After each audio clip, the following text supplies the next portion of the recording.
All right. In 5, 4, 3, 2. Take Three Wrestling Podcast coming to you on June 24th, 2021. I'm your host, Ernest Christian, alongside Mike Bernier, Joe Lopez. Fellas, what's up? So here's my thing about dogs, right? Okay. I love dogs. I'm such a dogs person that when Jerry Lawler used to get excited about women's breasts, I thought he meant actual puppies, and I got excited for all different reasons. Anyway, right before we were about to go on the air, Sophie over here, the beautiful young woman who was looking up at me, the dog, she was just drinking her water and making the most god-awful sounds. And I was thinking to myself, this is going to be really awkward on the air. But then as soon as you were at like 2 and she stopped and she walked over here and she looked at me with her little mutt face, water just dripping off the sides. Right. And she just looks at me and she's just like, I love you. And that's why I love dogs. Dogs are amazing, but I tell you what, and I was never this guy You're for about probably to the last say couple of years. cats are better or some shit. No, I don't. well, okay, I'm not saying cats are better. No. Cats are Oh my easier. God, I was right. No. But it's not really so much me. My wife's a cat person. I'm the dog guy in the house. But I never thought I would like cats until recently. I like cats. There's nothing wrong with cats. They're just not dogs. Like they're. No, I agree with you. No, they're less maintenance, And I think when I had my dogs before I had kids, it was easier, Now my dog demands all my attention, sharing attention with the kids, and like I said, I love my dog to death. But when he passes, I'm not getting one for a while. So. Look, I've never had kids. I don't think I ever will have kids. I'm just gonna stick to sugar babies. But I will say that from my observations of like being at like theme parks and just walking around town and stuff, having a kid up until the age of about 6 or 7 is about the same as having a dog. Like you gotta walk them twice a day. You gotta basically clean up after them. You might want them on a leash so that they don't get too far away from you. It's kind of all the same shit. Duly noted. Mike, you're a little quiet. Ready? I was letting you guys rant about, cats and dogs, whatever. Yeah. Anyway, we gotta get the truth about cats and dogs. I look at it from this standpoint. Your guys' rant about cats and dogs, that amount of time, I scored more points than the Phoenix Suns did in the third quarter. Yeah, right now down by 17. Yeah, 17 points. I'll be 18. Yeah. I just turned the game off. I'm turning the baseball game on instead because it's okay. I would just like to point out before we get into the actual topics of the show and discuss wrestling. Oh, this is a wrestling show, isn't it? It is. It's a wrestling show. But The Truth About Cats and Dogs was a great 1995 movie starring Uma Thurman and Janine Garofalo. I just wanted to point that out. Okay, speaking of movies real quick, before we get started, just real quickly, Joe, are you up on what's going on this summer with summer movies and whatnot, or no? That was the weirdest question. That was like sort of a question, but not really a question. I only asked because I might want to do a podcast with you on my main show. Yeah, I mean, I actually went to the movies yesterday. I went to see The Hitman's Wife's Bodyguard, which was okay. It wasn't as good as the first one. You're not selling me on that movie. No, and I'm not trying to be selling it. honest. Yeah, Ryan Reynolds is actually borderline annoying in the movie, which shouldn't be a thing, but here we are. And I'm really excited because Fast and Furious 9 opens tomorrow. Actually, opened tonight. As I've said, I've said this in the past. I can be extremely stuck up about movies. I know a lot about film. Wong Kar-wai is this Hong Kong director. He's my favorite director of all time. All of that said, give me the fucking Fast and Furious movies. That series is everything to me. I love those movies so much more than I should. And I can't wait to see the 9th one now that it's in theaters. I'm definitely going at some point, either this weekend or by Monday, and checking that out. The only thing that might keep me going until Monday is that I might want to rewatch like 6 through 8 at home because I do have the whole set on Blu-ray, obviously. So I might want to rewatch a couple of them does. before I go see it, but I'm definitely seeing it at some point this weekend. I can't wait, honestly. Okay. By the way, breaking news: the Montreal Canadiens have clinched a berth in the Stanley Cup for the first We time the in North. 28 years. So you know who's a wrestler? John Cena, who's in Fast and Furious 9. That's right. Speaking of wrestling, we should talk about wrestling. We should because and I want to start my topic first because I think it's apropos. Mike, your head is giving me like Yeah, like I'm fixing my Pee brain. Wee's Playhouse vibes. By the way, watching the podcast on YouTube. Obviously, you can check the show out on YouTube on Earnestly Media YouTube page. You can see Mike and his various hats Like every a week. hiney ho. Yeah, exactly. I do want to start this podcast talking about Raw. Starting something. That's right. I saw Raw this Monday. Me too. And I really enjoyed it. Like I genuinely enjoyed the fucking show. Yeah, no, I thought it was fantastic, to be perfectly honest. Yeah, I felt like, and I don't want to get ahead of myself here, but the vibe I got after watching the show was that maybe we're turning the corner. It felt kind of fresh. You had Xavier Woods and Bobby Lashley in a cage. My man, Bob. Fantastic match, by the way. By the way, that wasn't a cage. That was a cell. By the way, don't disrespect the Hell in a Cell. Okay, I apologize. The Hell in a Cell, which weird cell matches back-to-back nights, but whatever. So I have a question. You were saying, and I was only half reading this in the group chat earlier, to be perfectly honest. So I could be wrong about what you said. We ignore a lot of things Ernest says in the group chat. I'm sure you do. I mean, I try to. So every time he brings up Saturday main event not being on the network. But I got Primetime Wrestling though. Finally. Oh, that's horseshit. What? I've never enjoyed that show. That's a whole other topic.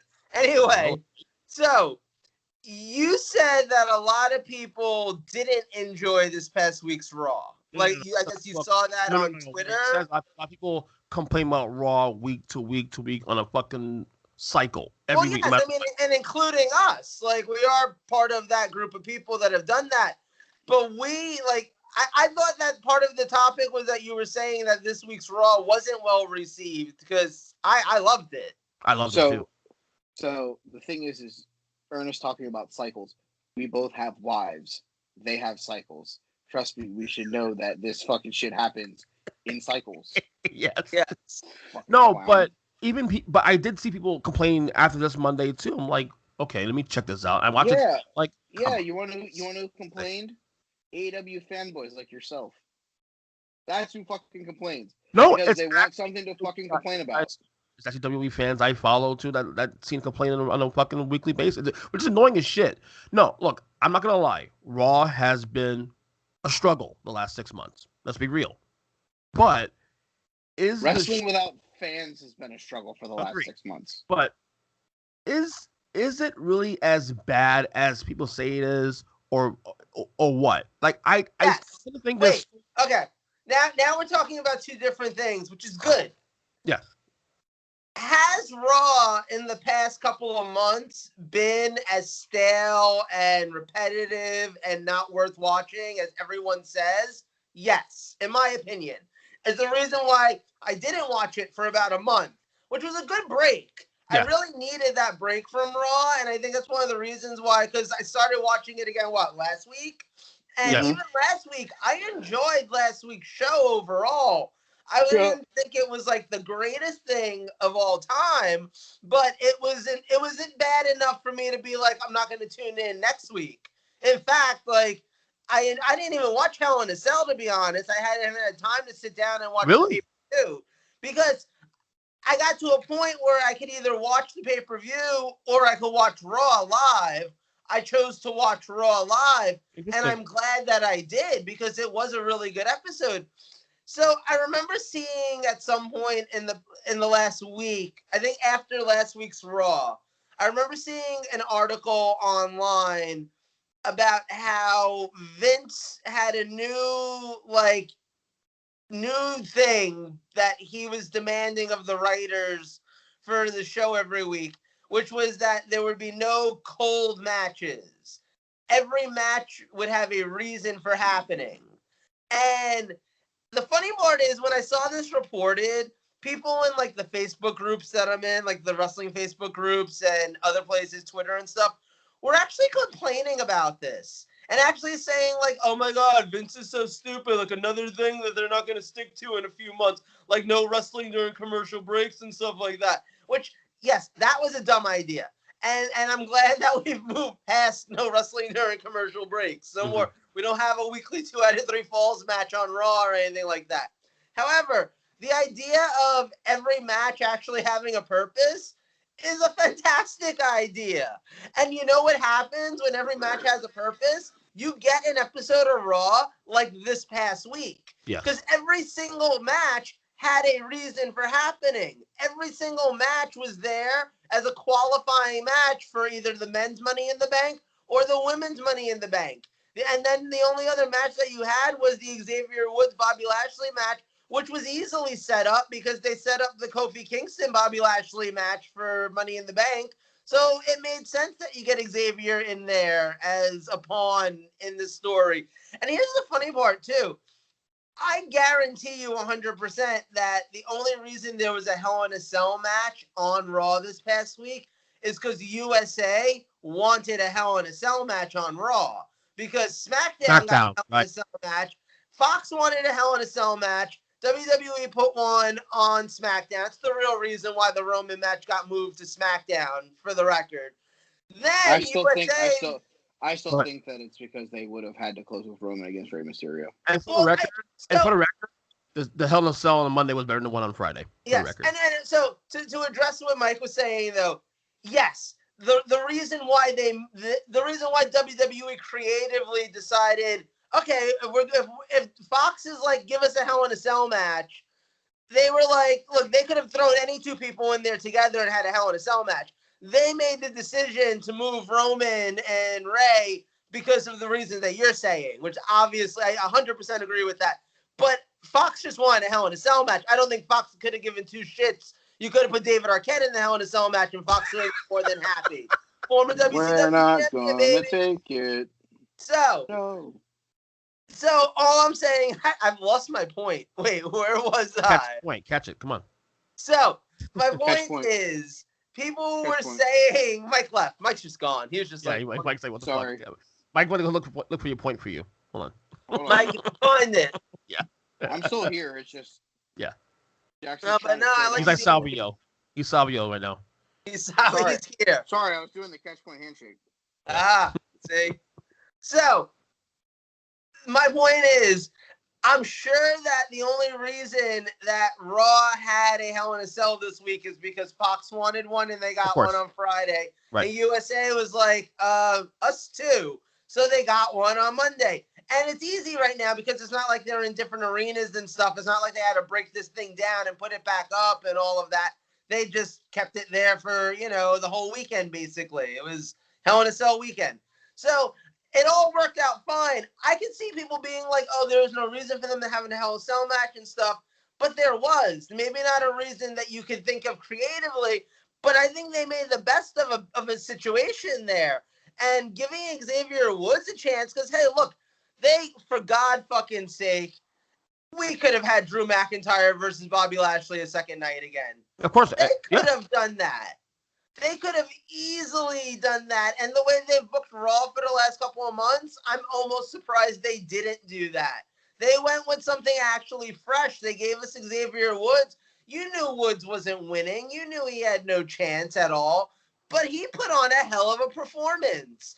A star-making performance. Absolutely. Woods is the guy out of the New Day who doesn't get the credit that he deserves. Everyone looks at Big E as a future WWE champion. Kofi's had his moment. And then there's Xavier, who I think everyone is like, yeah, we all really like Xavier. But nobody ever really appreciates him anymore for the fantastic in-ring wrestler that he is. I remember when he came on the scene. He was in TNA back in the day. What was his name? Austin Creed? Consequences Creed. See? And honestly, he came onto the scene and everyone was like, oh shit, pay attention to this guy. He's a great wrestler. Remember We that he didn't used to even come out realize that he could do promos and all of that. He didn't have the character that he has at this point yet.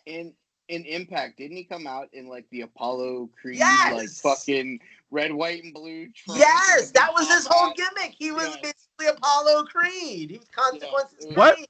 It was fucking hilarious. Right. It was What's awesome. I cool loved though, it. the entire show, like you had that match, obviously. You had Ricochet beat AJ Styles get qualified. Oh, fuck that guy. I know you hate It's Ricochet. a great match. But every time they fight, it's a great match. It's, John Yeah. Morris Yeah. beating fucking Yeah. Randy Orton. You know what? You know what else could have a great match? Me and an all you can eat buffet. But yeah, you guys don't want to fucking see that. So I mean, fuck off, all right?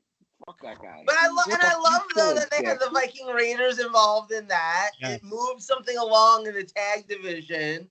There's a lot of really good stuff here. Now here's my thing. By the way, real quick, before we go to the thing, real quick, Yeah. did Ricochet ditch the superhero gimmick now? Because we're in jeans now all of a sudden. It's the first time that I've seen him dressed like this, but ironically, maybe not ironically, I might be using that in the Lannis Morissette way, but when he came out looking the way he looked, my first thought was, oh, he's going to win this match. Because, fresh gear. Like, that's kind of a thing. Like, you got a fresh look, they're probably going to, like, give you a little push, i.e. Nikki Cross. You know what? I hope he does get a push. Right off of that ladder through a fucking another ladder, that fucking prick. Oh, my God. How is that for a push? We need someone to do a flip off the ladder through another ladder. Sign him up. Have we told the story in this podcast about your... Yes, we have. Yes. I've told you. He's still a dick. If you haven't heard it, check out Patreon. Check out our Patron, the Mike Hates Ricochet tab.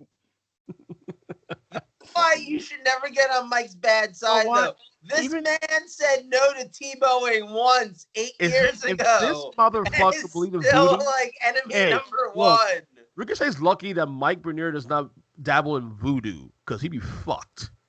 No, I'm not that big of a dick. Yeah. I'm not that big of a dick. But you know what? Even the Nikki Cross thing, I was okay with it. I'm okay with it. So, okay, here's the funny thing, right?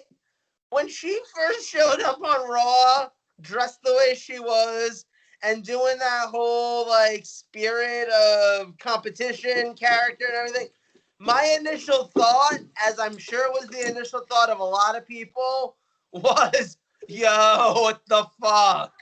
That said, I have since read that this was her idea. Yep. That she pitched this, that she got it on TV. And I'm so with it now. Like, honestly, any misgive.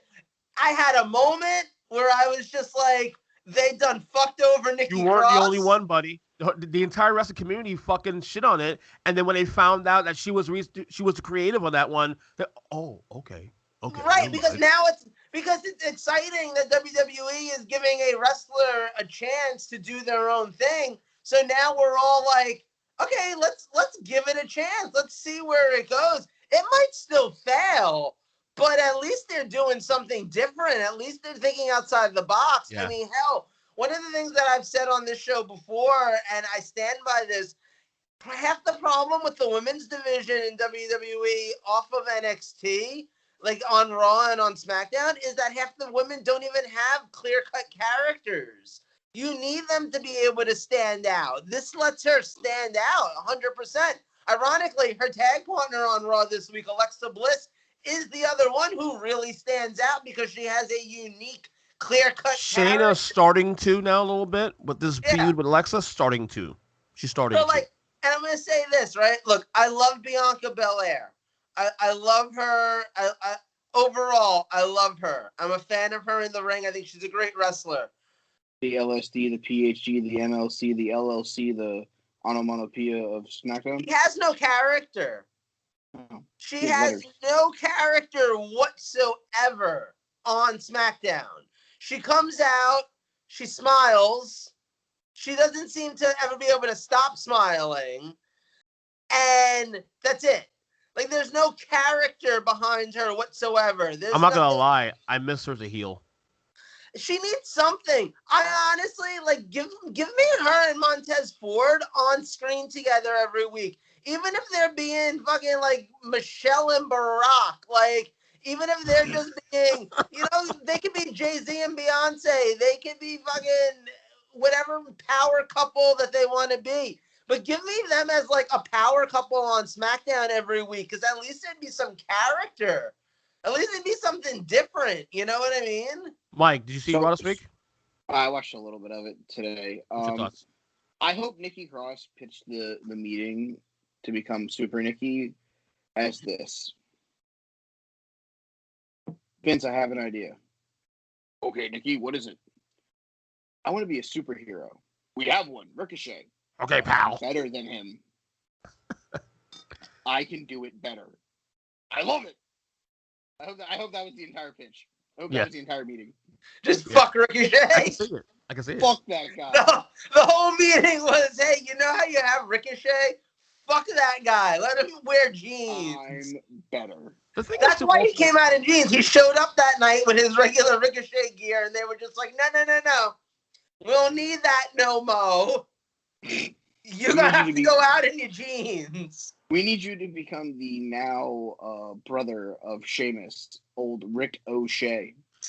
I do feel like this topic is kind of going to merge with Mike's topic because Mike's topic will be to something to do with, booking SummerSlam. I guess you could really look at it as a way to how moving forward, what would you like to see Raw do coming off this week's, in our opinion, success? Stay the course. Yeah. See, here's my thing. And this reminds me a little bit of when we had our whole conversation about AEW, where we were all really frustrated with the company. It was right after the Revolution.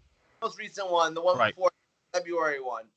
And we were all really fed up with it and really just ready to be done. And we said, okay, you know what? We'll give them till the next pay-per-view. We'll give them 7 weeks, see where it goes. And it ended up actually working out really well. AEW ended up getting on their shit, in our opinions, and really booking great, really entertaining us, having a great pay-per-view that followed up. I almost feel like we're in the same place right now with Raw. Because, and one good week does not make things better. This is a weekly 3-hour TV show. Hitting one good one out of the park, one of my favorite sayings of all time. Even a broken clock is right twice a day. You produce 52 weeks of TV a year, you're going to knock 1 or 2 of them out of the park just by pure fucking chance. There's going to be the one random Monday where everyone shows up on their A game. And the angles that you come up with are all just fucking hitting it out of the park. And it's just a good night, just the team shows up and fucking does it, Even the Cleveland Browns, when they were the worst football team in the NFL, were 1-16. They even had their one game where they were just like, you know what? We showed up and we fucking hit it out in the park. So that's the question right now. It's was this past Monday even a broken clock is right twice a day? Or is this the start of going someplace good? That's what I think is going to be interesting to see, to kind of follow. And I'm really interested to see what Raw is like next Monday. No doubt.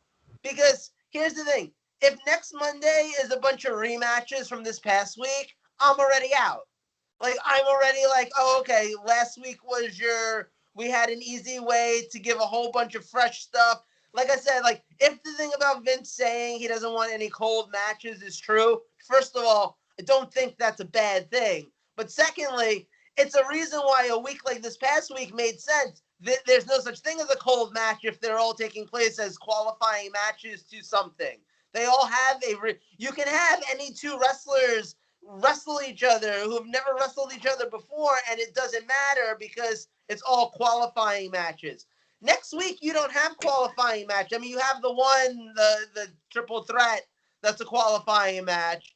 But every other, you have 3 hours to fill next week. You don't have 10 or however many qualifying matches that they had this past week to depend on. So that's what's going to be interesting to me next week. Whereas, okay, if we're getting matches that all have to have a reason for taking place, Are we getting more rematches? Are we going back to that formula? Because if that's where we're going to end up back at, then 2 or 3 weeks from now, I'm not going to want to watch Raw anymore again. Like, I'm going to be out so quick again. And that's what my curiosity about whether or not that's what's going to happen is almost why I want to watch Raw on Monday next week. Give me Nikki against Shayna Baszler. Have they met? Have they met in the last couple of weeks? Who? Nikki and Shayna Baszler. Have they met? I don't think so. Right? Not No, prior I think, to Nikki, Something different. I think Nikki was feuding with Charlotte and Yes. Rhea in the I don't Right. want to be invited to the title match at Hell So in a give me Cell. Nikki and Shayna Baszler. It's different. Yeah, Okay, sure. here's where I'm at. Okay. Hell in a Cell was the season finale to me. Like, oh, this season's in the books. Let's get ready for next season. Monday Night Raw was the season premiere because now you're building everything moving forward to that first live show with the crowds. Right. This is your opportunity to put, much as I fucking hate him, Ricochet. Guy who has been used in the last 6-7 weeks, except for on main event or whatever. Oh, shit, he's still around. Hey, what's going to get fans to cheer? Somebody doing something cool off of a ladder. We got a guy that can do that. Let's put him in the match. Let's use him. It's logical getting to the point where we know we're going to have fans back on this day. Let's build as good of a card without going to all the heavy artillery, without going Brock and Cena and the Bellas and all that. Like, save that for SummerSlam. Can I ask something? Go ahead. Yes. Has Almost wrestled since WrestleMania? Not to my knowledge. Unless they had one tag match. I think there was a one tag match on Raw when they came back from that little sabbatical after Mania. So either he's wrestled one time or none at all, and the next time he wrestles, probably going to be at Money in the Bank in front of a live crowd again. Yeah. Hold on. That's on purpose. That's by design. He took a bit bump this week, though. I'll tell you that. Yeah, but I'm saying that's by design, though, because I'm sure that AJ and him versus the Viking Raiders is going to be on the show. Like, I think being in front of live crowds again, we're going to be back to the point where these shows are like 8-match cards again. It's not going to be this like 5-6-match card bullshit. So I kind of like the shorter shows to some degree, just because it But gets it's not going to happen. I know. Not going to happen. Hold on. I'm looking up Omos's. Almost doesn't count. He's had the Braden Walker run so far. Like, it's got to be like 20 minutes worth of wrestling. Yeah, but like I said, I love the Braden fact, Walker. Outside, obviously, we would talk about, okay, who do you feed to Bobby Lashley next? That's not Drew McIntyre. I was right, by the way. Setting Kofi Kingston, setting Kofi to him. It feels great. It feels fresh, because especially with a guy who held the title before, too. So it legitimizes Bobby. No, it totally works. So I think the only thing left, and we'll see when crowds come back. I mean, obviously with Mania, you guys were there. He got chairs as well as booze. Like, he felt like a tweener. I kind of hope they keep him that tweener role. Still, I mean, there's no reason not to, because his actions are just kind of like, he's a great character. That's it. He's a great character the way he's presented right now, and having MVP with him is great. The whole act is great. I kind of wish that the Hurt Business was still a thing overall, but I'll accept just the two of them together. It's a great act. It really is. Almost has had 4 matches since WrestleMania. Wow. All Raw? He had 3 in the month of May, and then he had the 6-man tag match against with Bobby Lashley against McIntyre and the Viking Raiders on the 14th of June. That happened when we were watching. Okay, so I was a whole lot of wrong about that, for the record. They defended the titles against the New Day, Kofi and Xavier, on the May 3rd episode of Raw. 1 week later was RK Bro and the New Day against AJ, Elias, Riker, and Omos. 2 weeks later, they defended the titles against Elias and Riker, which I think was the end of that tag team, and then the 6-man tag match. Yeah, I was off on that. Okay. By the way, I'm glad to have the Viking Raiders back. Yes. Yeah. Love that segment in the backstage with AJ. Yeah. That was great. Give him the tag titles. Yeah. Let AJ Let AJ go be in the world title picture or something, because AJ's a guy that Bobby could feud with, and it makes sense. I would love to see AJ as a champion in real time. I was able to see that. I agree. Yeah. So I don't think you're going to see it, but I would like to see AJ at least be able to put somebody over. Yeah, one more time. But it's look, today's still Thursday. By the time people listen to this, all 8 of them, it's Friday. It's Friday. Don't do it, Rebecca Black. Don't do it. All I'm saying is it's not too late to go into your DVR or go on Hulu or something and dedicate a little time to this week's Raw. Yeah, it really is worth it. It's worth it. Mike, get watch that main event, because that was a hell of a match. And Xavier Woods, man, he deserves so much more appreciation than he gets. Absolutely. Mike, it's your topic, because that kind of is sort of in the same vein, I guess. It's in the same vein. We're looking forward. Same company? We're moving forward.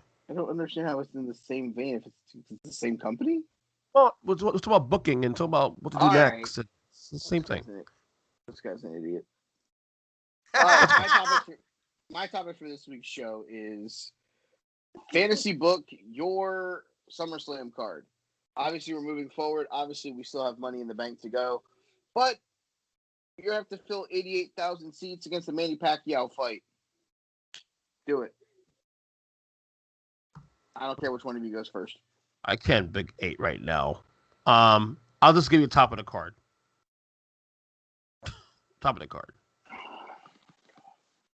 Obviously. Yeah, all right. I want Lashley Lesnar. Pained. I want it. Lashley Lesnar in the worst way. So now wait. Okay. So you want a 12-minute match where half it's going to be them just staring at each other? That's cool. Hey, I'm okay with that. So wait. Question. Answer it. If you had Lesnar showing up on Raw, are you having Heyman play double duty and be on both SmackDown and Raw? No. So are you taking him away from Roman? No. You keep away from Brock. So you're fucking having Brock Lesnar show up and what? He can't cut promos. He doesn't have to. F5 people. We're in 2003 right now. I wouldn't even have him say a word. Yep. We're in 2021 right now. I'm just saying when Brock first betrayed him. When Paul first betrayed Brock, you mean? Whatever. In 2002 Survivor Series, when Big Show. Paul turned on Brock. Paul turned on Brock. I'm saying. Turning. You got that mixed up. You said when he turned on Paul. What if Sable comes with him? Oh, interesting. Why?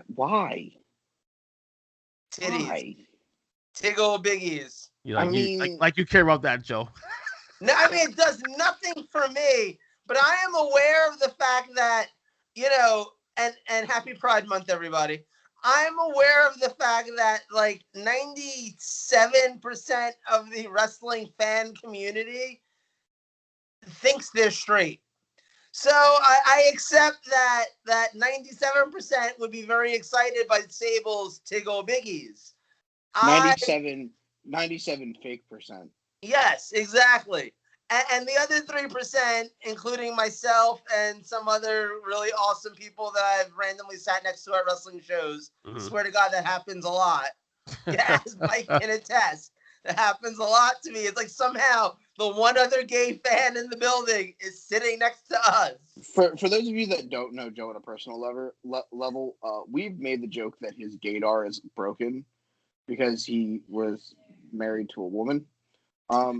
Somehow his gaydar is right at wrestling shows, and that thing just goes, and someone sits in the same like appropriate row or right next to him. Literally, it's the weirdest thing in the world. The guy couldn't get it right on his 9-to-5 daily living. It's just wrestling shows. But anyway, I appreciate that the other 3% of us would just be like, girl, she looking good. But the 97% would be all like, titties. So, maybe, I don't know, just bring Sable. Why not? No, I'm good. Hard pass. I would literally just have Brock Lesnar show up and like destroy like someone. Like, oh, 1 week, destroy Cedric Alexander. Next week, shows up, destroy Shelton Benjamin. Week leading into it, takes out MVP. Then it leads up to Bobby, obviously. Yeah, it's too bad that Shelton and Cedric aren't, in the Hurt business anymore, where it would make sense for them to get like fed like that. Instead, Brock's gonna have to just suplex all the like random hoes from the MVP section. No. See, Brock thinks they're still part of the Hurt business because there's no TV in Beaufunk, fucking North Dakota, or wherever the fuck he lives. Last time he knew they were still a faction, no one fucking informed him because Paul Heyman isn't his fucking advocate anymore, and Paul was the guy that told him who to go beat up. It's a long story. It's like a chain of. So wait. This has made me think of this movie plot idea that I had earlier today, and I'm gonna pitch it at you guys real fast. Real fast. It won't be too long of an aside, I swear. We really went from book your SummerSlam to movie pitches. I like it. Yeah, it's all fantasy booking. It's fun. So, you know how they say that like radio and TV signals and stuff can travel out into space, but like it takes like hundreds of years essentially?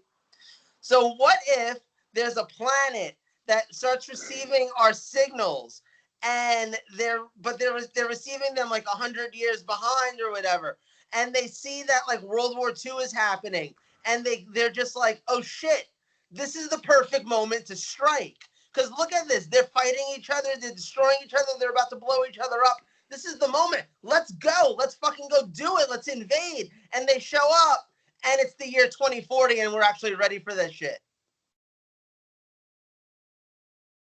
That's it. That's the whole idea. I've heard worse. You actually may have pitched me worse. I'm sure I have. Okay, so while we were talking, not wasting time because it's productive. Oh, go fuck yourself. Hey, fuck you, man. I did create 7 matches out of this while you guys were talking. So I said Lesnar and Lashley. The rumors about John Cena returning. They're getting stronger and stronger with each passing day. His name is John Cena. Yep. John Cena, Roman Reigns. Yeah, he says he's coming back. He says he's going to go again. It's the question of when. Let's assume he comes for SummerSlam. I'm putting him against Roman immediately. Obviously. Cool. Viking Raiders against Omos and Styles for the tag team titles, Raw tag titles. Who's the oh yeah, never mind. It's fucking the Mysterios, the SmackDown tag. It's take your son to work day. Yeah. We're gonna get Sasha Bianca Part 2. That makes sense. I mean, I would like to hold that for a little longer. But, rude. That makes sense. Pivot. Yeah. For now, we're gonna get Rhea Charlotte again for the third cycle. Boo! I understand that for now. I want to see the rest of that roster again. I might come back to this one more time, but for now, I'm gonna hold Charlotte and Rhea for the Raw tag title, Raw Women's tag title. Oh, Women's title, not tag. Sorry. Give me Sheamus and Ricochet for the U.S. title. I'm pissing Mike off tonight and putting Ricochet back in the U.S. title picture again. Be mad, get wrecked, son. Look how mad he is. I mean, Sheamus would win. I'd get to watch him get his face kicked in the 37-yard line. I'm cool with that. Give him the conversation. That's all. Conversation. No, he's gonna be dead. His face is gonna be rolling around Allianz Stadium. What do you mean? I pulled the old honky tonk man thing with a surprise opponent for Apollo Crews. Jushin Thunder Liger? Given that Kevin Owens will be off TV for a while, probably. Make him be the surprise opponent. Let him have some rest. And he beats Apollo Crews, wins the title. The IC title. I don't hate it. Do Ultimate Warrior style. I said that I don't hate. Okay. And I'll think only mean in this topic. I'll think of an eighth match later on, but that's seven match SummerSlam for you. I'm ready. So let's go, Joe. I'm gonna hit you with it. I'm gonna hit you with the left. I'm gonna hit you with the right. I'm gonna knock the pussy out. It's fight night. How's that Migos song go? You know, Migos is short for amigos. Is it really? I don't never. Doesn't know they're all related. I actually read that on Wikipedia the other day. Like Offset is like Takeoff's like uncle or Quavo's cousin or some shit. I know who they are. The new album is great. Anyway, I know who they are, but I couldn't tell you one song they sing. Bad and Bougie. Come on. I probably know the song. Everyone knows that song. I'm sure Bernier knows. It's like if you have ears, you know that song. Yeah. I swear, I know you just said I'm sure Bernier knows, but for a second I thought you said this stripper here knows. And Mike said yes, and I was confused, but also I was gonna run with it. Joe, what's wrong with you? A lot. Okay, go to your fucking card. Do you have enough time to sit down and talk about it? I don't think you do. Okay, so first of all, we all know John Cena is coming in, like Ernest said. We all know Brock Lesnar should come in. So I'm not going to ignore those things. I'm going to put them on my card. However, like Missy Elliott said, I'm going to put my game down, flip it, and reverse it. Because I'm going to give you what I think are going to be two much better matches. John Cena and Bobby Lashley, Roman Reigns and Brock Lesnar? Fuck yeah. Fuck yeah. First of all, you give me Lesnar and Reigns with Paul Heyman in the middle as basically the fucking Dominic Mysterio to their Eddie Guerrero and Rey Mysterio. Like, you have Brock Lesnar show up and be like, yo, Paul, it's time to go. And Roman being like, Paul, what you gonna do? And Paul Heyman being like, the fuck am I gonna do? I don't know. It's like those TikTok videos where like the two people who own a dog together go to opposite sides and both start trying to call the dog, and you see which one the dog goes to. Like, I need a 20-minute segment on an episode of SmackDown of Brock Lesnar standing on one side of the arena and Roman Reigns standing on the other, and both of them just being like, Paul, and him not knowing which direction to go in. That would be amazing. In fact, let's put Paul Heyman in a fucking shark cage and let's hang him over the ring during the Brock Lesnar and Roman Reigns match. You know they have one. Huh? I thought you were going to make him the special guest referee.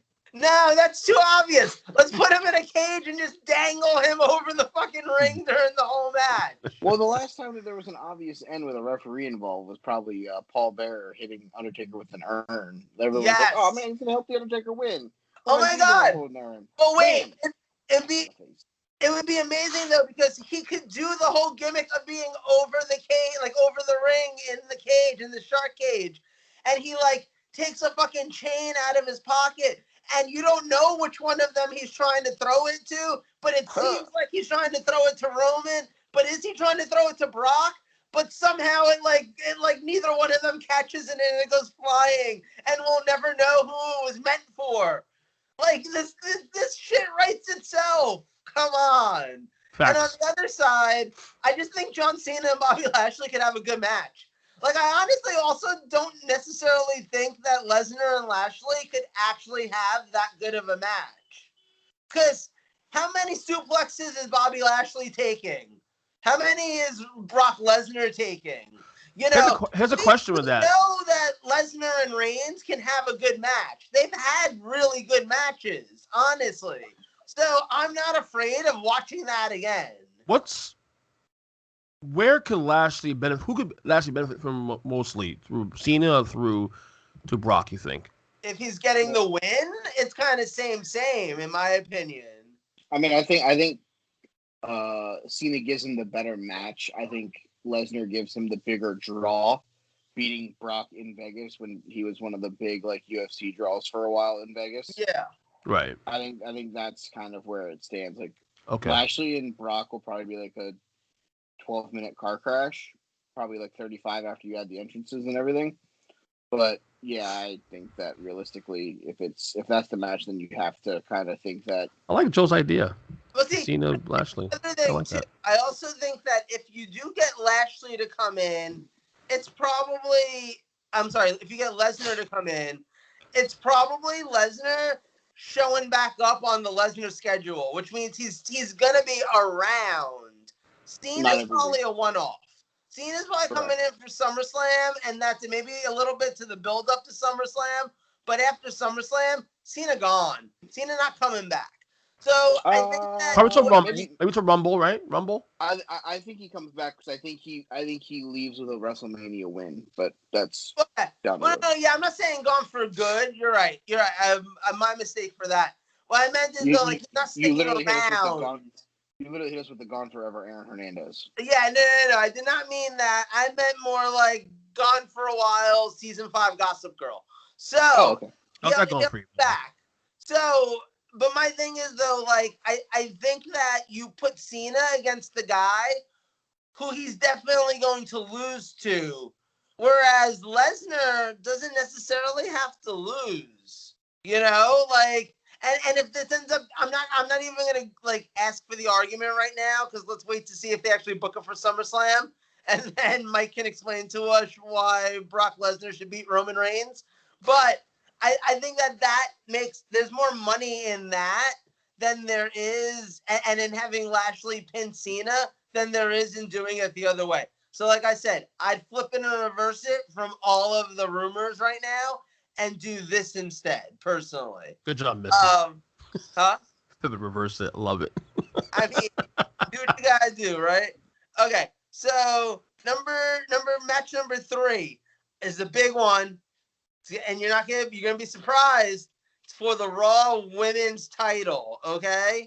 And I'm not gonna lie, it does involve Charlotte, and it does involve Rhea.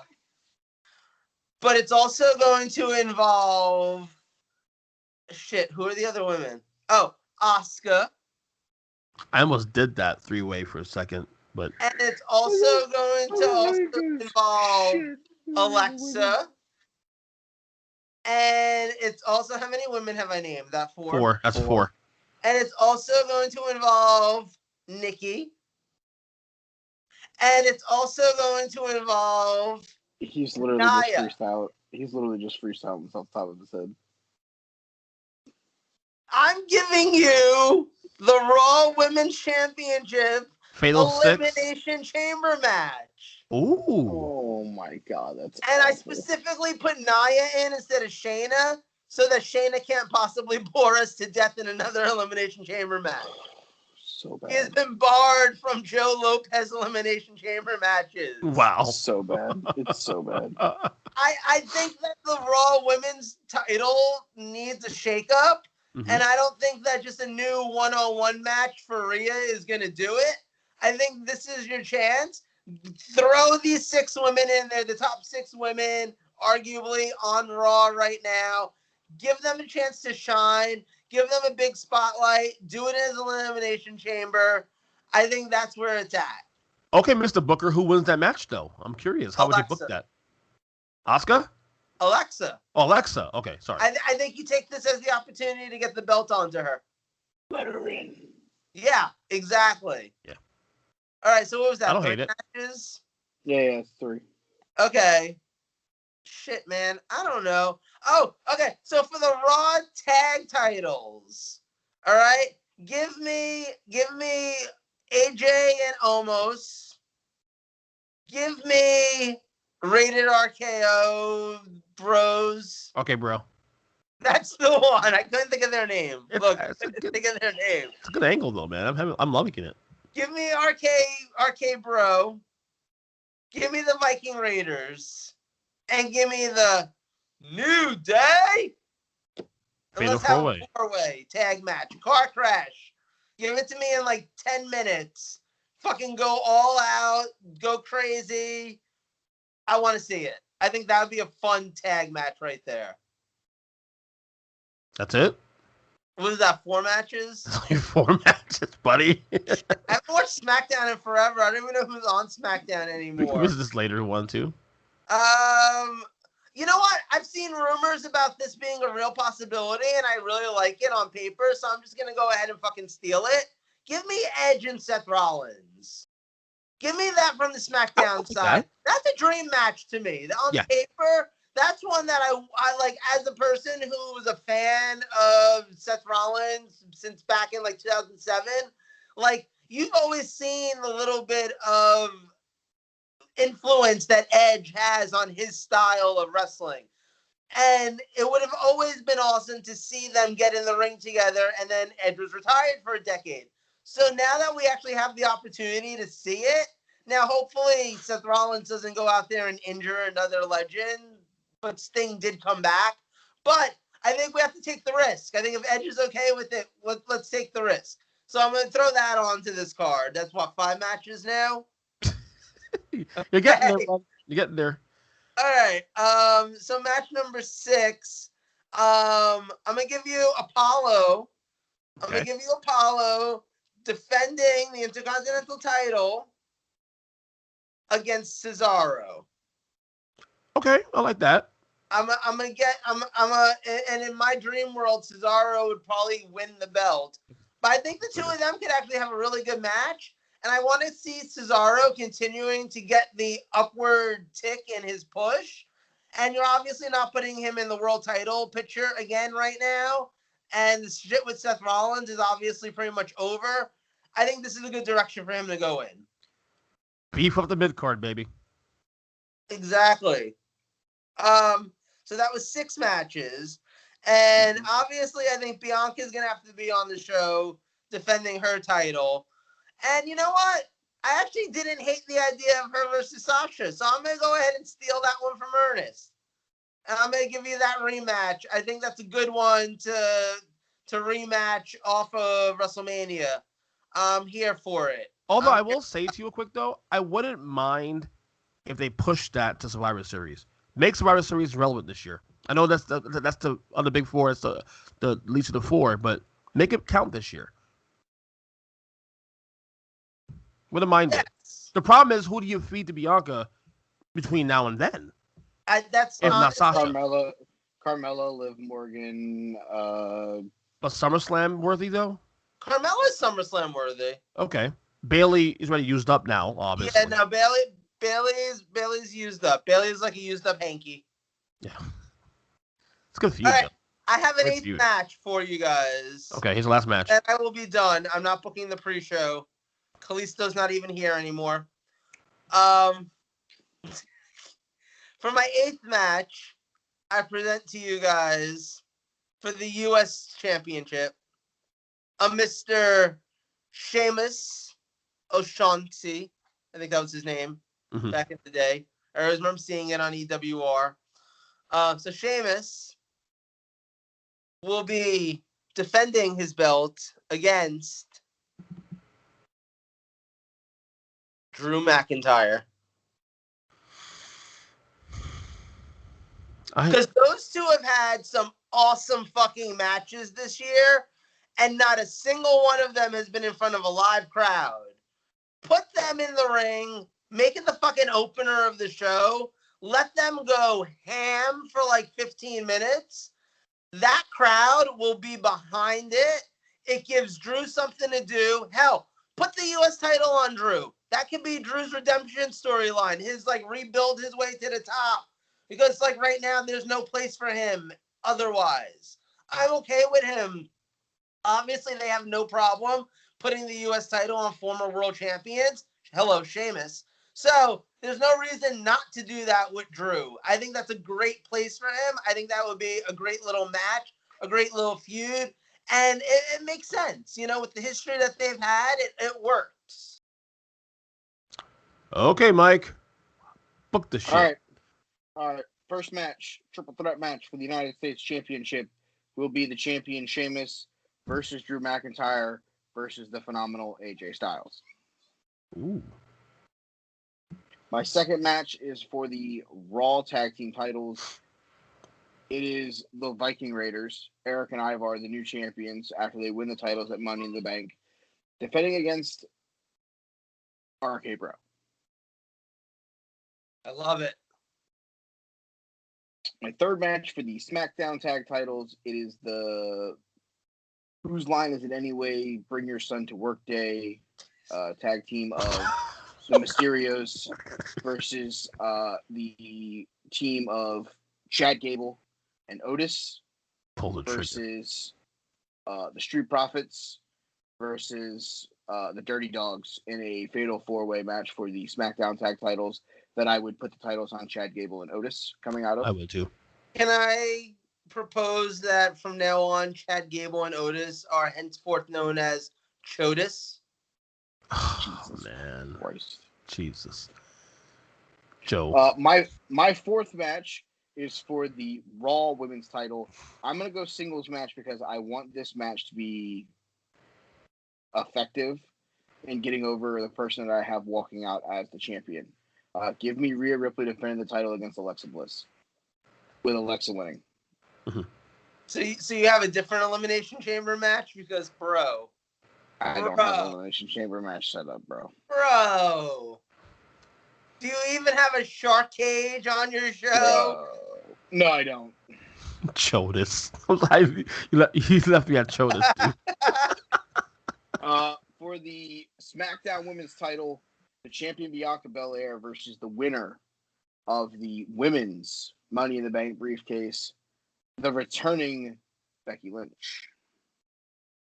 And so, would Judy Bagwell be in her corner? Yes, on a forklift. Okay. We're getting somewhere. I'm getting excited for this. Judy Bagwell on a forklift. Yes. Gotta love it. For the United States, I already used the United States. So for the Intercontinental title. Wait. Can I pitch to you a storyline idea? Sure. So for your Becky Lynch match and against Bianca, right?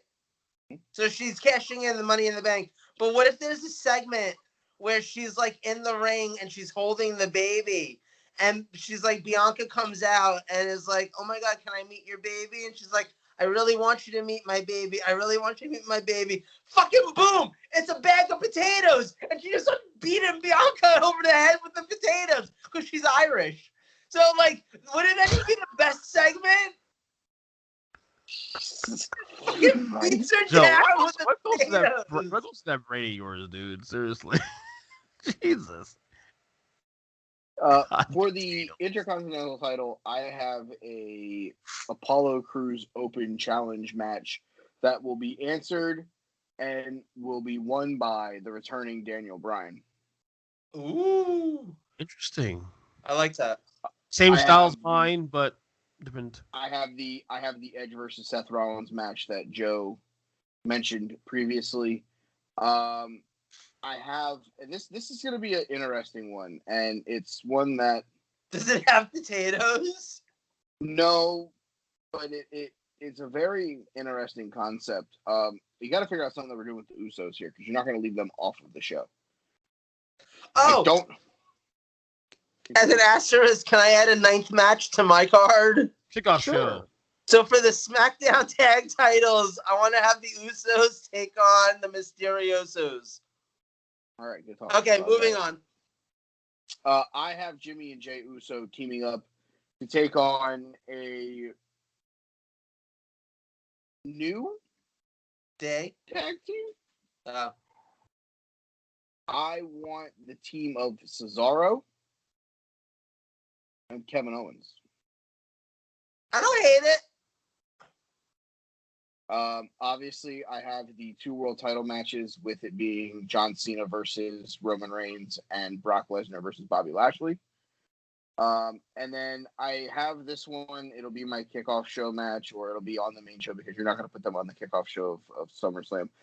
For the WWE Women's Tag Titles, Natty and Tamina versus the Bella Twins. I don't hate it. I like your book. I actually like both of you guys' bookings, honestly. I honestly would prefer. I'd love to find a way to get like Cesaro into a singles match, but I don't necessarily know. Like, obviously, like the Seth Rollins stuff is over. So if tomorrow night on SmackDown, like something big happens, or like say even he's the winner of the men's Money in the Bank briefcase, and like he defends it against like Jey Uso or Jimmy Uso in a singles match or something, like. So he just defends it because he's an honorable person, and he's like, I'm going to prove that I deserve this thing. Even if that's the case, like I'll take Jey Uso versus Cesaro for the Money in the Bank briefcase. Even if it's like a 7-minute match, those guys will go out and fucking destroy it. Yeah, for real. Is there a way you should like put up a poll on the Twitter and like let people vote for who their favorite? I will. I'll re-listen to the show tomorrow and I'll put up our cards on. Mine kicked ass. I'm just saying. I like both of you guys. I think I you had guys. a shark cage. You're gonna win because you have a fucking elimination chamber. I'm gonna win because I have a Judy Bagwell and a forklift match. Fair. And Joe got potatoes too involved somehow. No, potatoes were match. for Mike. Oh, I'm sorry. That's Mike. Yeah, right. That's the storyline. It's not. That's the storyline I gave to Mike. I can't believe you did It's not a Idaho famous potato match. This is why Mike likes fantasy booking things with me. But like he does, but also he's like the Vince McMahon to my Vince Russo. Like every once in a while, it's very Russo, bro. Right, that's the thing. It's like I can come at him and be like, "Yo, but how about like No Way Jose and the Colognes are in a stable and we call them what was it, Club Dead?" And I was like, "But are they zombies?" And you were like, "No, they just kick ass." All right, let's get to the last topic. Joe, you have a mystery topic. We don't know what the fuck you're gonna say tonight. You're like, I'm gonna wait till the show. Like, what you say tonight? Hold on. We've gone through a sack of potatoes. Yeah. Club Dread. Club Dead. Close enough. We've gone through him fantasy booking a SummerSlam card that has an elimination chamber and a shark cage. How are they getting both of them up there, Joe? I don't know. We'll figure it out, I guess. That's not my problem. That's production's problem. So at the end of the day, what he says next, be ready. Oh yeah. I'm excited for this topic, actually. So you have a topic. Okay. You guys ready? Oh yeah. Oh shit. I'm gonna name a wrestler. Okay. And I want you to tell me the first match that comes to mind when I say this wrestler's name. Okay. Top of your head, first match, and then we'll talk about why. Good, bad, or indifferent? Good, bad, or different. Just the first match that pops in your head for this wrestler. It might not even be the match that you think that should be. Like, you might just fucking random episode of WWF Superstars that you just watched recently might be what pops in your head. You might be like, Tanaka. Like, but, all right, we're going to play this game, okay? And I'm going to throw you an easy one first, all right? You ready? Okay. All right. Shawn Michaels. Taker Michaels, Hall in a Cell, 97. Michaels Razor, WrestleMania 10. Nice. What? Okay. Next guy. The Undertaker. Taker Snuka, WrestleMania 7.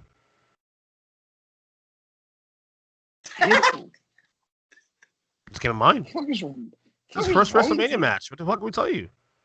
Ew. That was the first. Yeah. It was also like the third worst. Yeah, I agree, but it just came to mind. I only remember it because Snuka had boots on, and that was the weirdest fucking look for him. Undertaker, the Raw ladder match against Jeff Hardy. Nice. Okay. All right. Ooh, he's getting serious. Daniel Bryan. Nigel McGuinness unification match for Ring of Honor at Unify. 06. World title. Yep. Nice. Bryan, Kofi Kingston. Nice. Okay. So far, Mike is winning this game. Okay. So next, you want to go rare, didn't you? It's not my fault that he's winning. Okay. It's your fucking game. Okay. Anyway. Okay. So Mike just scored an extra 5 points. So it's now currently 101 to 18. Okay. So now, you guys ready? All right. Yep. Chris Jericho. Chris Jericho gets Austin and The Rock in 2001. Ooh. Won a title at night. Chris Jericho versus Dean Malenko. I want to say it was like uncensored 95. That seems early. 6. Maybe 96. I'm not 100% sure on the date. Wait, 97. W till 96. I would say 97. Yeah, right. Armbar. Yeah. What number was that? Armbar? What number? 364. Yeah. Armbar. Okay, you guys ready? Yep. China. That god awful Molly Holly match for the fucking women's title at WrestleMania, whatever the fuck that was, the worst women's match ever. It was Ivory. Even worse. No match for me, but the moment is against Austin at the what was the name of the pay-per-view from '98 where she got stunned. It was Texas. It was the it was right before Mania, the pay-per-view before Mania. Yeah. I don't remember the name. It was one of the In Your Houses. Yeah. I don't remember. Was it No Way Out? Yes. Yes, it is. I think it was like the first No Way Out event. Yes. And like after that, they were just labeled No Way Out. Yeah. All right. Let's see. We need a good one. Charlotte Flair. 3-way against Becky and Ronda. Man. I know it's a man, but I can't mind first. Shitty match. Yeah. The fatal 4-way between her, Sasha, Becky, and Bayley from NXT TakeOver. Oh, I don't remember that match.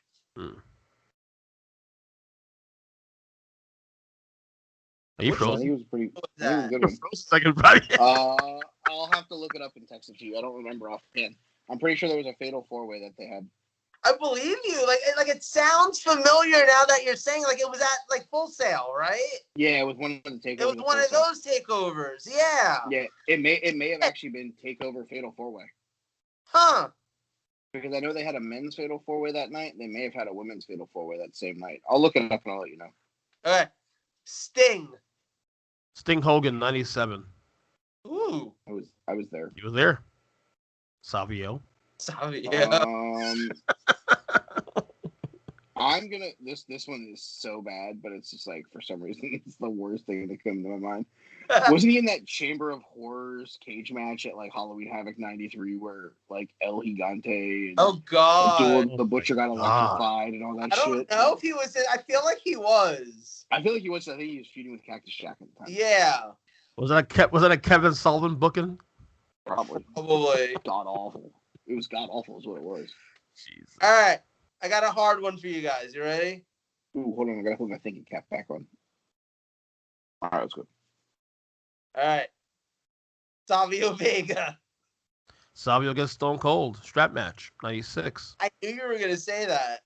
Yeah. I don't even think I've ever actually seen that match. It was one of the inner houses. 96. I think it was the April one. Better Friends, Better Enemies. Good Friends, Better Enemies. I think it was. Mike, I'm going to be impressed if you can name a Savio Vega match other than the strap match. I can literally only think of like one other Savio Vega match. I don't think a tag match is involved in. I'm trying to think. I think he lost to Mabel in the finals of the King of the Ring. Oh, I don't know. Mike won this game. Game over. Mike won this game. The year that Mabel won King seriously. of the Ring, I think he filled in for Razor, who got hurt. Mm-hmm. And I think it was Mabel versus Savio in the finals of the King of the Ring. I know he wrestled somebody at King of the Ring. I just don't know if it was Mabel in the finals or if it was somebody else. But I'm buying him. I know he filled in. I'm buying him a burger Dynamite night because that was so much. That's so much better than I was. The only other match I can remember was Savio versus Crush versus fucking. Was it who was the other guy in the Nation when they broke up? Was it Farouk? Yeah. Yes. In that match? Oh Jesus! This is a shitty match. I'm gonna look up that King of the Ring because it's gonna piss me off. Keep going with if you have any more wrestlers so we can keep this. I got one.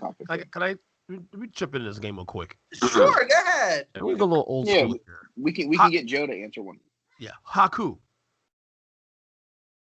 Barbarian and Ming versus Scott Hall and Kevin Nash. Yeah.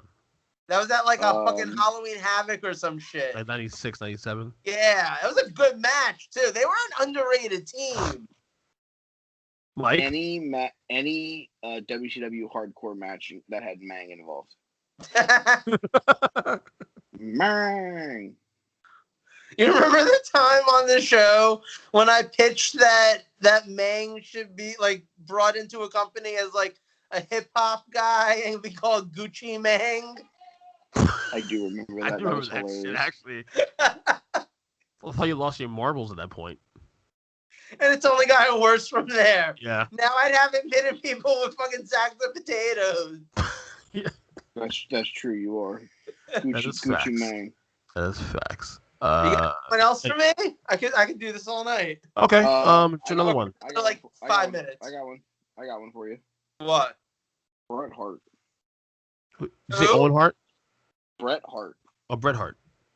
Versus Owen in the cage at SummerSlam 94.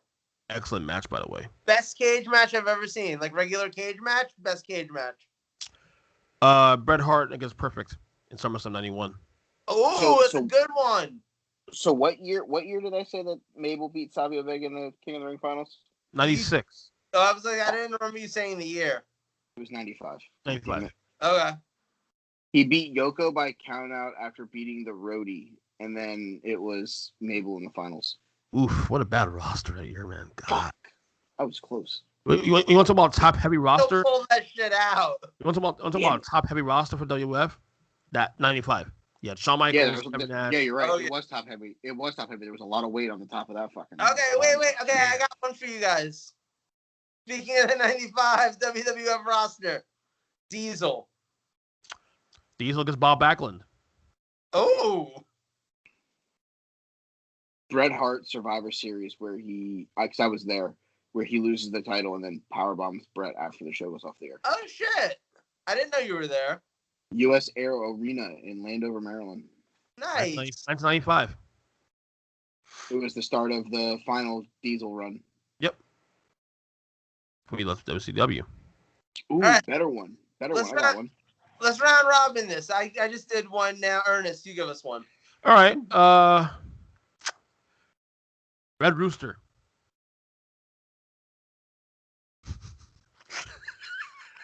Does the tailor-made man count? Is the what? The tailor-made man. Jesus. He probably had some random WCW six-man tag title match in 1989 that Joe was watching earlier. Does the Varsity Club Terry Taylor count? No, wait, he wasn't in the Varsity Club. He was in the shit with fucking Terry Runnels. The Dangerous Alliance? No. Where she was like the executive chick with like the Alexandra York. Yes, Alexandra York. Yes. The York Foundation. Yes, the fucking York Foundation. We just fucking broke down Terry Taylor's career. You sound excited about that, Joe. Most random I love that thing I've ever come up with him. I still stand by the fact that in some alternative universe, fucking Terry Taylor became like the fucking Ric Flair of the universe. And fucking his daughter right now wrestles Asuka every week on Raw. Didn't the Red Rooster like take on the Texas Tornado in like one of his first matches in WWE? Probably. I don't think so because that gimmick was dropped pretty quickly after a year. The only match I even remember with him, like specifically remember, is that one like Survivor Series match. The one that we watch along? Yeah. Yeah. Yep. and Bobby cusses his ass out. All I've got. The only match I remember is the Saturday Night Main Event from March '89. Him and fucking Steve Lombardi, Brooklyn Brawler. So, Mike.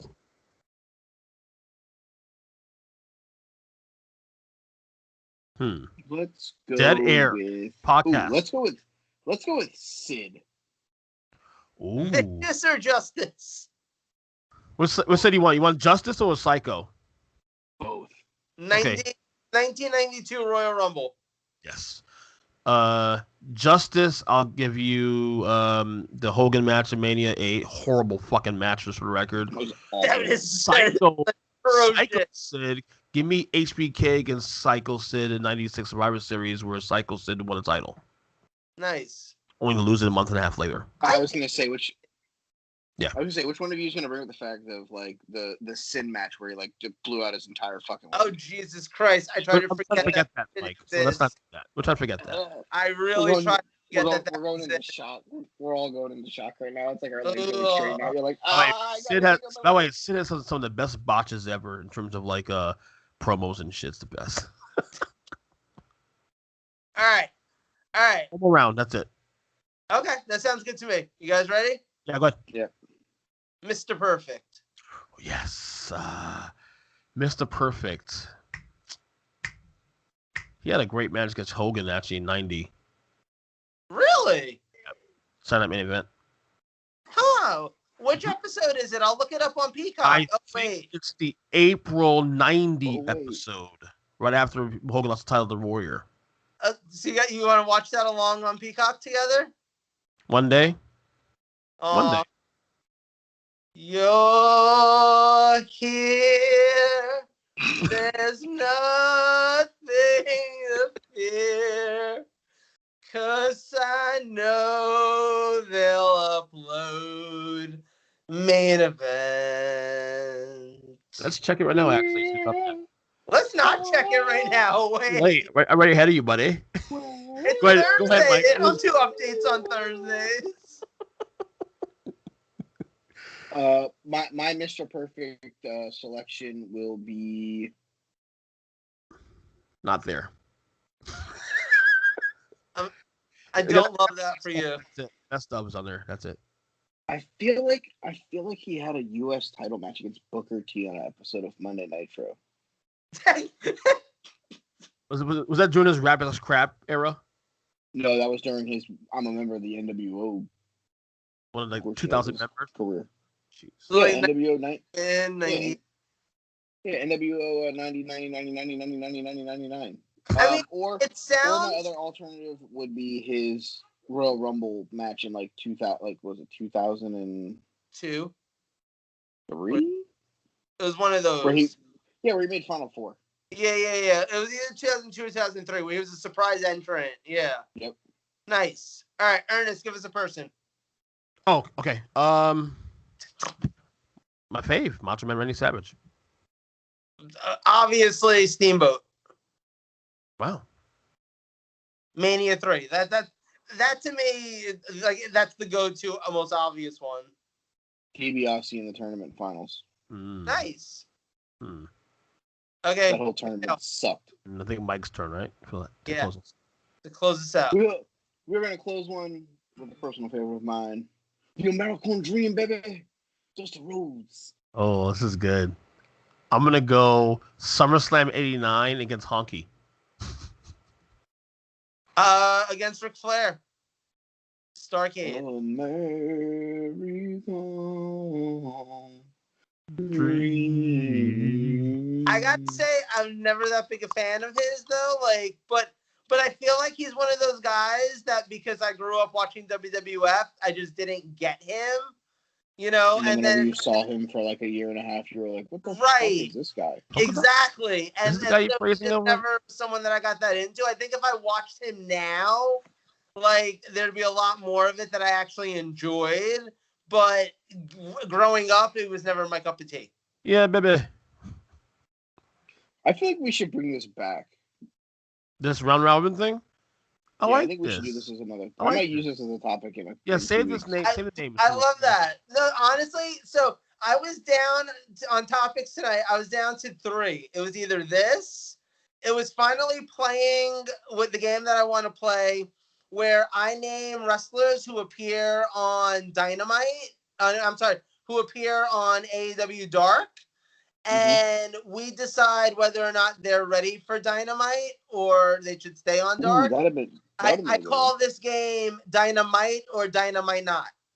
I do want to play that at some point. However, for us to play that, y'all, Ernest, need to watch an episode of Dark so that you're actually familiar with the guys so that when the question comes up, Dynamite or Dino might not, you actually know which one to take, and you're not just like, I don't know, did the Dudleys train them? Oh, they're Devon's kids? Yeah, Dynamite. It's got to be more engaging. Okay. So that was one of the potential topics, which I do want to do coming up very soon. So start watching Dark. The other God, topic that I want to do, you have to watch it for 1 week. It's fine. Like fucking Serpentico, you watch one Serpentico match, you watch them all, but watch That's one. Facts. That's facts. He's a Dynamite not. I have a feeling when we get there. Hard. But the other topic idea that I had that I want to do at some point with you guys, but we need more time to prepare for it, is playing Wrestling Pyramid. Like the $12,000 pyramid? Like $10,000 pyramid, exactly. Where each of us, so I figured out the best way to do it is like Mike will come up with the clues that Ernest has to give me. And I'll come up with the clues that Mike has to give Ernest. And then Ernest comes up with the clues that Mike has. No, I don't know. You understand what I'm saying, though? Like there's like there, one person writes the clues for one person to give to the other person. Can I be Dick Clark? Can I be Dick Clark? Can I be Dick Clark? Is that okay? No. You have to play. Fuck. Yes. There's no host. We're all going to play around in that. And I think that'd be really fun, but I couldn't hit you up with that 2 hours before the show started. So that wasn't a topic for this week. So that's where I came up with this idea. I thought this would be a fun one.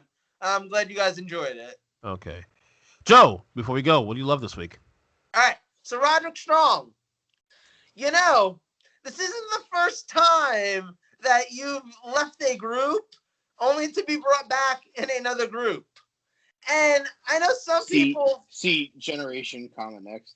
Yes, exactly. And then no remorse. Oh my God, it's even worse. So I had a No Remorse Corp shirt, by the way. Oh yeah, so did I. So did my brother. I bought my brother one. Fucking that was Davey Richards was the best in that group though. Oh, hands down. Like that was amazing. Oh my God. So anyway, Roderick, I love that you're back on TV. I love that you've made an impact on NXT. I love that you have these guys with you. I don't actually know if they know what's going on. Like the one Asian dude looked definitely confused as to where they were the whole time they were in the ring. I don't know who he is, and I hope that like he gets better. Because Roderick, when you leave a group to start a new group, it's supposed to be a better group. And you didn't do it that well the first time. I mean, you had Davey Richards and Rocky Romero, so we're not going to act like that wasn't somewhat of an upgrade over Austin Aries. But right now, I don't know that you're upgrading from the Undisputed Era. I want to see if the one dude in your group figures out where he is next Tuesday night, because he definitely did not know that he wasn't at Full Sail this past week. But Roderick, I'm glad you're back. I'm glad you have friends. I love that for you. I'm just hoping to get the Undisputed Era back at some point, like in a year or so. I just want their theme song back. Thank you. Guys, not feeling the Adam Cole theme song. No. Adam Cole needs the boom. As I was He's still doing it. Mike the other day. As I was explaining to Mike the other day, in lieu of having a personality, Adam Cole has boom. Like, that's it. That you can't take that away from the man. His credit though, Joe. He's still doing it with the new song, and this isn't fit. No. Also, for the record, I think I'm in better shape than Adam Cole. I just like the fact that Roderick Strong has brought out Malcolm Bivens. Yes. No, that works. That works really well because honestly, Roddy is not the greatest at cutting promos, and Malcolm Bivens fucking is awesome. Yeah. Malcolm Bivens. Okay, MVPs. I'll go first. I got 2. Well, I technically got 3, but Xavier Woods, we mentioned earlier. Well, yeah, I got it has to do with match, that's why. Xavier Woods, number 1, like we said, we discussed him earlier in the show. Fantastic main event with Lashley in the cell. And then shout out to Kushida and Kyle O'Reilly for the fucking banger they put on NXT. That was a really good match also. Fucking, what a match. Yeah. Insane. So those are my MVPs this week. Joseph? No, go ahead, you go. Oh, why the hell do I gotta go? Because I'm considering whether or not I want to do the person that I was gonna do. That's what she said. I actually have a 4. Yeah, kind of 4. Greedy. It's 4, but it's under one umbrella. Okay. My MVPs this week are the collective group known as the Party, which is Cesaro, Adam Cole, Tyler Breeze, and Xavier Woods, who play Uno on like Skype or Zoom and film it and put it out on YouTube every Wednesday. It's fucking hilarious. For someone who doesn't have a personality a la Adam Cole, as Joe mentioned briefly just now, and I love that for you segment, he is hilarious, and his Stone Cold impersonation is so like 100% spot on that they're like, if we ever get Stone Cold to play Uno with us, you have to play against him and just talk in the Stone Cold voice the whole time. Oh my god. So yeah, my MVPs this week are the Party. If you watch any of those, feel free to let me know what your favorite The Party saying is. And if you watch Battle of the Brands, which is Tyler Breeze and Woods playing SmackDown vs. Raw 2007 as general managers of one show each with created characters. Last time I saw Xavier Woods world champion was Malcolm Bivens. So, more Malcolm Bivens. Joe. You know what? I'm going to make it 3 for 3, actually. I'm going to go ahead and give my MVP to Xavier Woods also. Very good. He deserves it. I actually think he really does. I love that Mike had very different reasons for Xavier Woods ending up on the list. But I think he definitely deserved it from this past week's performance. That promo that he cut in all serious, though, may be one of the best promos. Yeah. Yeah. Like, I'm a multi-time tag team champion. Oh, we don't care about that. He also what? plugged his shit to his up, down, down stuff, too, and that was great. Yeah, he did. That was awesome. So UUDD, Adam Cole and the Bebes. So I'm gonna assume if we're gonna do the next week, do the best of so far, mid halftime, midway, mid-year ranking. That would be the only topic of the show. That no longer will take an hour and a half. Sure. What day would that be? Hold on. That'd be next Thursday. Okay, what's that? The 3rd? July 2nd? Yeah. Okay, yeah, because the following week we'll figure that out. We'll be at Dynamite. Dynamite, yes. Can one of the topics next week be best use of a shark cage? Oh, wait. Nobody's fucking used one yet this year. That's what's wrong with pro wrestling. Lost your shit, Joe. Joe, go to sleep. I will find a promotion that's used a shark cage just to prove you wrong. There isn't one in 2021. I'm confident of this. Go ahead. Go on your cagematch.net. Yet? I don't know what. .co. Yeah. Hold on. I got to stretch. About to wreck Joe's world. Get wrecked, bitch. On that, fellas, great show as always. And I guess till next week, right? Yes. Bye. Bye. Listen. All I'm going to say is to everybody out there, seriously, don't hit people with potato sacks. Like, that's dangerous. You'll hurt somebody. Don't do that. Hey, don't Joe, try it at home. Joe, go to sleep. All right. Bye. Bye.